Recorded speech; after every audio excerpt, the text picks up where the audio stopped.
संपूर्ण पावन बनने के लिए एक परमात्मा का बनने की, एक परमात्मा से सुनने की, एक परमात्मा की याद में रहने की, सच्ची सच्ची रूहानी यात्रा पर रहते हुए खुदाई खिदमतगार बन भारत को फिर से पावन बनाने की सेवा पर तत्पर रहने की आज की मुरली से पतित पावन परमपिता परमात्मा की हम आत्माओं के लिए चढ़ती कला में जाने की शिक्षाएं।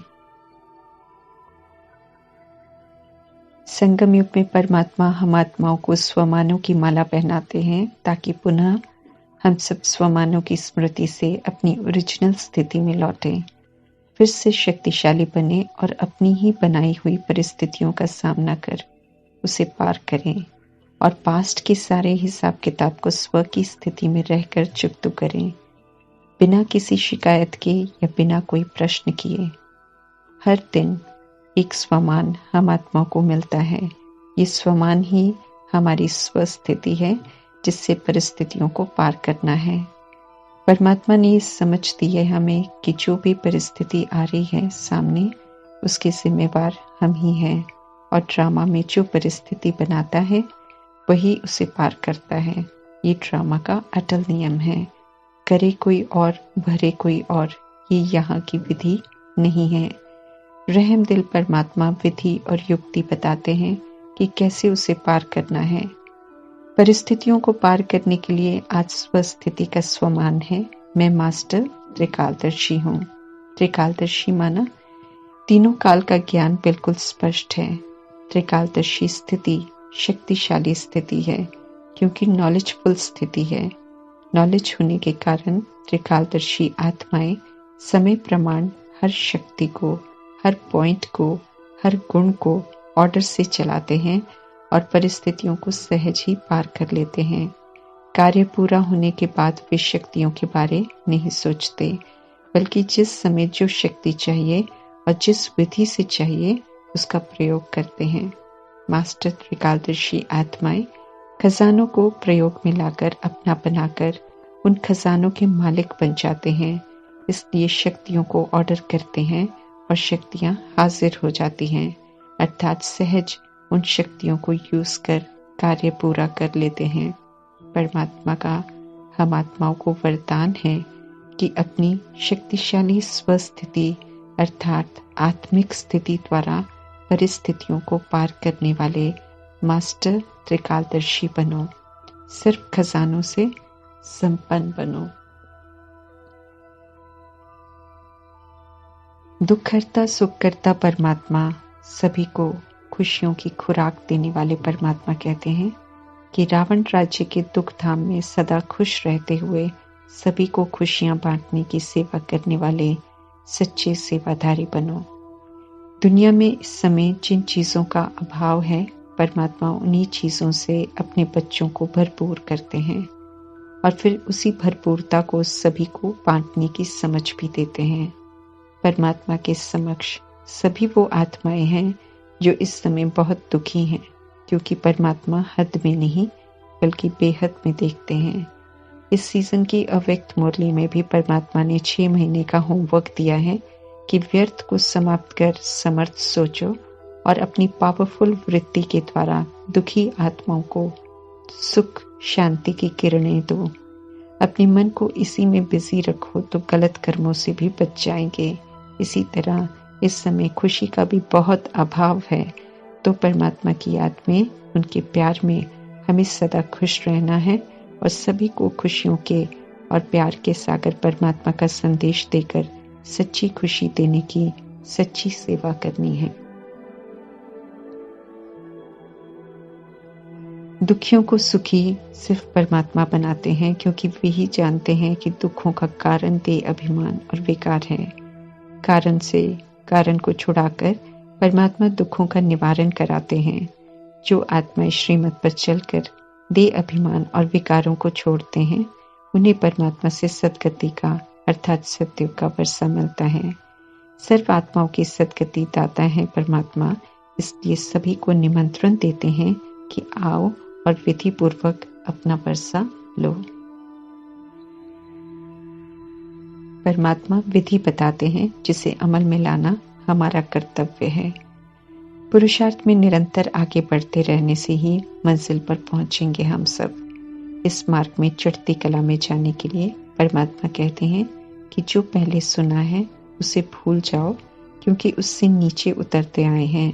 अभी भी सुनते रहेंगे तो चढ़ती कला में नहीं जा सकेंगे। चढ़ती कला में सिर्फ परमात्मा की शिक्षाएं ले जा सकती हैं। इसलिए परमात्मा कहते हैं कि सिर्फ अब उनकी ही सुनो। वेद शास्त्रों में तो लिखा हुआ है, ब्रह्मा सो विष्णु, विष्णु सो ब्रह्मा बनते हैं, एक दो की नाभि से निकलते हैं। परमात्मा समझाते हैं कि एक ही आत्मा ड्रामा के चक्र में पुनर्जन्म में आकर साधारण बन जाती है और जब समझ मिलती है तो फिर से श्रेष्ठ बनती है। नाभि का जन्म से कनेक्शन होता है।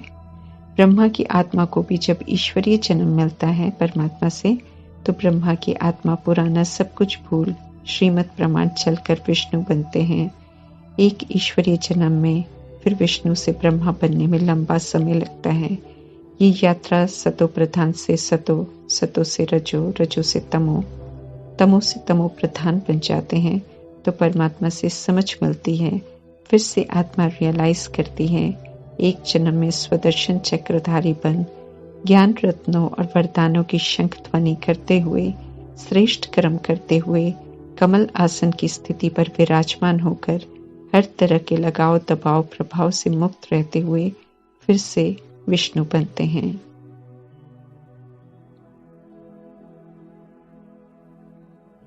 पिता परमात्मा के लिए विश्व की सर्व आत्माएं इस समय भले कैसे भी बन गए हैं देह अभिमान में, लेकिन सभी उनके बच्चे हैं और उन्हें सभी बच्चे प्यारे हैं।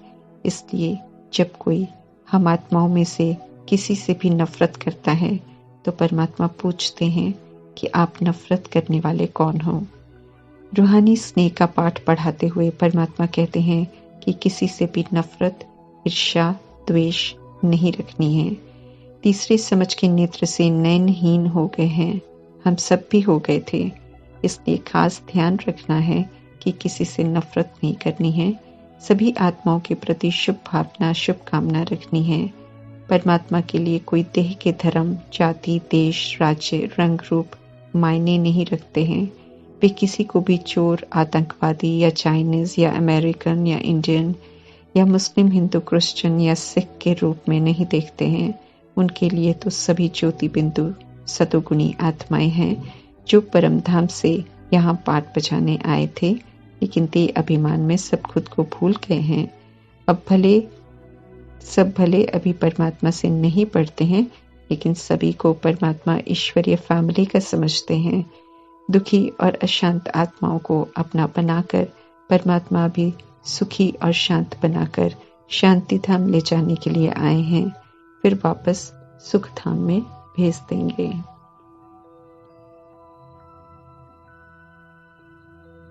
निराकार परमात्मा शांति और सुख के सागर वे ही आकर इस मारामारी की दुनिया में आकर सुख धाम की स्थापना करते हैं। विपरीत बुद्धि आत्माएं विनाश का सामान भी बनाते हैं और फिर विनाश से डरते भी हैं। कोशिश भी करते हैं कि युद्ध न हो, परंतु देह अभिमान और आसुरीपन का विनाश और दुखों की समाप्ति इसी विधि से होनी है। जो खुद सदा सुखी, शांत, पावन है, वे ही तो सभी को सुखी, शांत और पावन बना सकते हैं। मनुष्य तो खुद ही पतित, दुखी, अशांत हैं, इसलिए कोशिश करते हैं लेकिन शांति स्थापन नहीं कर पाते हैं। हम सब पुनर्जन्म में आते हैं, इसलिए अपने जन्मों को नहीं जान सकते हैं। परमात्मा तो पुनर्जन्म में नहीं आते हैं, इसलिए जानते हैं कि ब्रह्मा के जन्मों की कहानी सुनकर उन्होंने ड्रामा में अपने आदि स्वरूप को सदा याद रखा। अपनी संपूर्णता का दर्शन करते हुए फिर से ब्रह्मा ने संपूर्ण बनकर दिखाया। जो सेकंड पास हो रहा है वो फिर रिपीट होगा। इसलिए परमात्मा कहते हैं कि संगम युग के हर सेकंड को सफल करो, अच्छा पाठ बजाओ। भक्ति कलयुग में तमो प्रधान हो जाती है, इसलिए परमात्मा कहते हैं कि इसमें कोई सार नहीं है। परमात्मा अनुसार तो भक्ति अब गुड़ियों का खेल है, बेसमझी है, क्योंकि चित्र बनाते हैं, खिलाते पिलाते हैं और फिर उसे डुबो देते हैं। समझते कुछ भी नहीं है। जिनकी पूजा करते हैं उनकी बायोग्राफी को भी नहीं जानते हैं। शिवलिंग परमात्मा का यादगार है। उनके साथ छोटे शालिग्राम यादगार हैं उन आत्माओं के जो आत्म अभिमानी बनकर विश्व कल्याण के कार्य में सहयोगी बनते हैं, पवित्र बनते हैं और पवित्र बनाने की सेवा करते हैं। बाप और बच्चों का ये यादगार है जो शिवलिंग के साथ शालिग्रामों की भी पूजा होती है। धर्म स्थापन करने वाली आत्माओं में जितना ज्ञान होता है वे देते हैं, उनसे सुनने वाले फिर बाद में सुनी हुई बातों का शास्त्र बनाते हैं। परमात्मा ज्ञान के सागर हैं, सृष्टि रूपी ड्रामा का सारा राज सुनाते हैं, लेकिन कोई भी उनके सुनाए हुए ज्ञान को लिख नहीं पाता है। उनके द्वारा सुनाई गई सच्ची गीता का कोई भी शास्त्र बना नहीं सकता है, क्योंकि ज्ञान सुनकर श्रेष्ठ बनने वाले श्रेष्ठ बन जाते हैं, तो उसके बाद पुरानी दुनिया का विनाश हो जाता है, फिर ज्ञान के प्रारब्ध का पाठ शुरू हो जाता है। कल पहले भी परमात्मा सभी को इस दुख धाम से निकाल कर लेकर गए थे, अभी पुनः लेने आए हैं। श्री कृष्ण तो प्रारब्ध है, संपूर्ण सतो प्रधान है। परमात्मा तो पतित पावन है, पतित सृष्टि पर आते हैं, इसलिए कृष्ण में नहीं आते हैं, बल्कि कृष्ण की आत्मा के 84वें जन्म में साधारण ब्रह्मा तन द्वारा गीता सुनाते हैं, जिसे सुनकर फिर ब्रह्मा कृष्ण बनते हैं। संगम युग पर ब्रह्मा है, कृष्ण नहीं। इसलिए मनुष्य ने जो गीता लिखी है, इसमें जो कृष्ण भगवान वच लिखा है वो गलत है। हम पवित्र रहेंगे तो पवित्र दुनिया स्थापन करने में मदद कर सकेंगे। जितना पवित्र दुनिया की विशेषताओं को धारण कर उस दुनिया को बनाने में मददगार बनेंगे, उतना ही उस दुनिया का वर्षा लेने के हकदार बनेंगे। जो अभी इस एक जन्म में पवित्र रहते हैं, उनकी 2500 वर्ष राम राज्य में पवित्रता कायम रहती है और संगम युग के एक जन्म में भी पवित्रता की संपूर्ण रक्षा होती है। अशुद्ध अहंकार है देह अभिमान। इसमें देह से मोह बहुत होता है। ये मोह बहुत पाप कराता है। अभी परमात्मा आत्म अभिमानी बनाते हैं तो देह अभिमान की अशुद्धता समाप्त हो जाती है। खुद को आत्मा समझ परमात्मा की याद में रहना सच्ची सच्ची रूहानी यात्रा है, जिसमें हमें निरंतर रहना है। भारत सिरताज था जो पवित्रता का राज्य था। पवित्रता की धर्म में शक्ति थी। परमात्मा से पुनः ये ताकत मिल रही है। भारत में ही 5000 वर्ष का लंबा ड्रामा चलता है, इसलिए भारतवासी सबसे ज्यादा तमो प्रधान बन जाते हैं। अभी पुनः प्रभु पालना में आकर श्रेष्ठ ते श्रेष्ठ बन रहे हैं। आत्मा अमर है, इसलिए उसमें रिकॉर्ड हुआ 84 जन्म का पाठ भी अमर हो जाता है, इसलिए रिपीट होता रहता है। परमात्मा अभी अपना यथार्थ परिचय देते हैं कि देखने में वे आत्मा की तरह बिंदु स्वरूप हैं। जैसे आत्मा में अपना सच्चा झूठा पाठ नूंधा हुआ है, ऐसे ही परमात्मा की भी छोटी सी आत्मा में ड्रामा का सारा राज समाया हुआ है। परमात्मा कहते हैं, आधा कल्प बहुत पूजा की, अब इस ईश्वरीय जन्म में श्रीमत पर चलकर खुशी खुशी पूजनीय बनो। ओम शांति।